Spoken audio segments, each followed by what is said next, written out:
होता है और तभी सीन शिफ्ट होता है और हमें दिखाया जाता है कि फिन केविल के बिल्कुल सामने होता है और उसको बोल रहा होता है कि मैं ये चीज़ दोबारा नहीं करूँगा, तुम्हारी बोलने के कारण मैंने मैश की किताबें फाड़ी और उसके साथ ऐसा बदसलूकी की। लेकिन यह बात सुनकर केविल को बहुत ज़्यादा गुस्सा आ जाता है और उस पर एक मैजिक करता है, जिसके कारण हमें दिखाया जाता है कि वो वहाँ पर चिल्लाने लगता है। तभी हमें मैश आते हुए वहाँ पर दिखाई देता है और वो फिन्स को बोलता है कि क्या तुम ठीक हो, क्योंकि तुम्हारे सर से खून आ रहा है। तभी फिन वहाँ पर रोता है और बोलता है कि मैश मुझे माफ़ कर दो, मैंने तुम्हारी किताबें फाड़ी थी। ये सब इस केविल के कहने पर हुआ है, क्योंकि इसने मुझे ज़बरदस्ती ये कहने को करा था, वरना ये वाइस प्रिंसिपल को बोलकर मुझे इस स्कूल से बाहर निकलवा देता।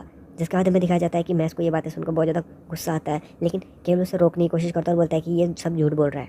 तभी मैस उसके बिल्कुल पास जाता है और उसके बाल पकड़ता है, उसके सर ज़मीन पर एक दे मारता है। जिसके बाद ये हल्ला गुल्ला सुनकर वाइस प्रिंसिपल भी वहाँ आ जाता है और बोलता है कि तुम आखिरकार लड़ क्यों रहे हो फिन और मैस, तुम जल्दी से प्रिंसिपल रूम पर चलो, मैं तुम्हें शिकायत करना चाहूँगा, क्योंकि तुम जैसे बदमाश बच्चों के कारण यहाँ पर इतना हल्ला गुल्ला हो रहा होता है।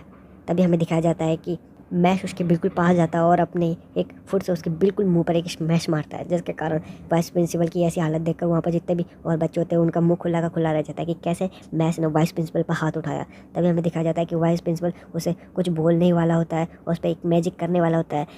मैश एक मिट्टी उठाता है और उसके मुंह पर दे मारता है, जिसके बाद हमें दिखाया जाता है कि मैश उसको जिंदा ही ज़मीन पर गाड़ने लग जाता है। जिसके बाद प्रिंसिपल उसे मना करता है कि ऐसा हरकतें मत करो, अगर तुमने ये हरकतें की तो तुम स्कूल से बाहर चले जाओगे। जिसके बाद हमें दिखाया जाता है कि मैश उसको बाहर निकालता है और बोलता है कि जिस तरह तुम मुझे कभी भी इस स्कूल से निकाल सकते हो, तो याद रखना मैं भी तुम्हें कभी भी इसी तरह जिंदा ज़मीन पर गाड़ दूंगा। तभी सीन शिफ्ट होता है और हमें दिखाया जाता है कि मैश प्रिंसिपल के रूम में होता है, जहाँ पर प्रिंसिपल से बोलता है कि तुम्हें पता है ना तुमने क्या किया, तुमने केविल और वाइस प्रिंसिपल को मारा है, जहाँ पर तुमने वाइस प्रिंसिपल को तो जिंदा गाड़ने की कोशिश भी किया। इसलिए ब्यूरो ऑफ मैजिक को ये बात पता चल गई और वहाँ से एक नोटिस आया कि तुम्हें एक्सपेल कर दिया जाए, मतलब कि तुम्हें यहाँ से बाहर निकाल दिया जाए। जिसके बाद हमें दिखाया जाता है कि मैश इसके बारे में कोई भी जवाब नहीं देता, जहाँ पर वो उसे समझा रहा होता है कि ब्यूरो ऑफ मैजिक एक ऐसी अकेडमी है जहाँ पर बहुत सारे डिवाइन विशनरी होते हैं और यहाँ से जितने भी डिवाइन विशनरी होंगे वो सब उसी अथॉरिटी में जाएंगे जो कि पूरी कंट्री को कंट्रोल करते हैं, इसलिए तुम ऐसी हरकतें करना बंद कर दो।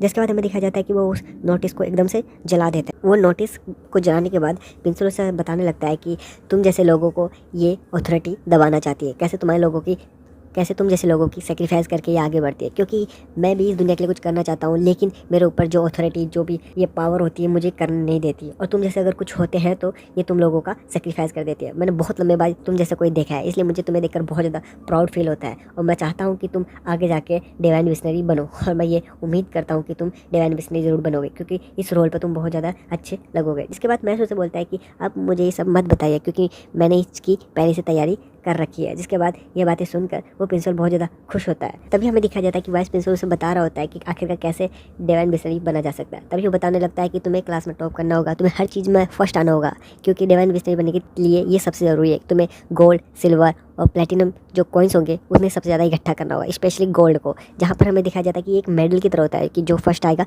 उसे ही आगे बढ़ाया जा सकता है। तो ये बातें सुनकर मैस बोलता है कि आप इसकी कोई चिंता मत करें, इस चीज़ को मैं संभालूंगा। जहाँ पर हमें दिखाया जाता है कि ये बातें सुनकर प्रिंसिपल से भी बोलता है कि तुम भी वाइस प्रिंसिपल और मैजिक और ब्यूरो की कोई टेंशन मत करना, मैं उन सबको संभालूंगा। जहाँ पर अब मैस उसको थैंक्स करके वो वहाँ से चला जाता है, जहाँ पर वही प्रिंसिपल से बोलता है कि तुम्हें एक प्रॉब्लम और झेलनी पड़ेगी, लेकिन मैं जानता हूँ कि तुम उस प्रॉब्लम का भी कोई ना कोई हल निकाल ही लोगे। जहाँ पर सीन शिफ्ट होता है और हमें दिखाया जाता है कि मैश और फिन प्रिंसिपल और उस केविल के बिल्कुल पास गए होते हैं और वो पूछ रहे होते हैं कि क्या तुमको प्रिंसिपल ने कोई सज़ा नहीं दी, तो वो उन्हें चढ़ा के बोलता है कि नहीं, मुझे तो कोई सज़ा नहीं मिली। जिसके बाद हमें दिखाया जाता है कि मैश और फिन उस स्कूल में घूम रहे होते हैं। तभी वहाँ पर उनके पास एक लड़का आता है जो कि उसका नाम टॉम होता है। वो आकर उन्हें बोलता है कि क्या तुम डूलो मैच में पार्टिसिपेट करोगे और क्या तुम हमारी तरफ से वो मैच खेलोगे। जहाँ पर हमें दिखाया जाता है कि वो बहुत ही ज़्यादा हैंडसम होता है और उसके चारों तरफ एक लड़कियाँ ने घेरा लगाया रखा होता है और वो बोल रहे थे क्या ये टॉम है, ये कितना हैंडसम है। जिसके बाद मैश उसे पूछता है कि डोलो क्या होता है। तभी टॉम से बोलता है कि ये एक मैजिक रिल्म है, ये यहाँ का सबसे नंबर 1 स्पोर्ट गेम है, जहाँ पर एक झाड़ू से तुम्हें उड़ना होगा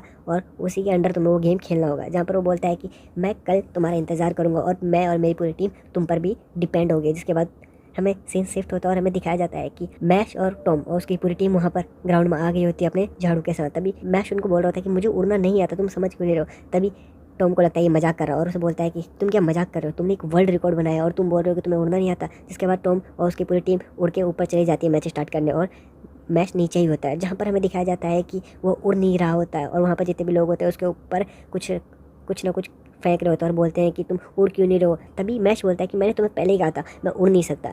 यही चीज़ दिखाते हुए ये एपिसोड यहाँ पर ही ख़त्म हो जाता है।